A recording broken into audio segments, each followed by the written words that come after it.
I know that a lot of people are leery about faith.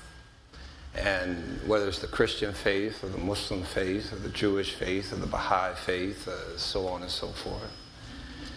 And because I'm very clear from a tactical perspective that our opponent is using faith in order to win, I'm doing everything that I can to teach, train, and develop people on how to use their faith to actually live out the values that they seek, and how to use that faith to pull other people into the work. Right. I used to be a young adult and singles pastor at one of those mega churches, as a matter of fact. I had about 3,000 young adults and singles who I was responsible for. They don't all go to church every Sunday anymore.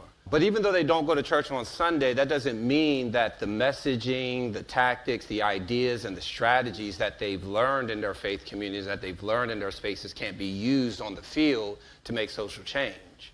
And so what we then attempt to do is create third space. So you may not be going to Bible study every Wednesday anymore, and you may not be going to Sunday worship, but you can come to this organizing space and you can live out your faith through this social change. Maybe that is, giving some food, but that's also turning people out to the polls. Maybe that is, doing some backpacks and stuff, but that's also, let's create this voter guide so that people in my community can understand these 17 amendments, right?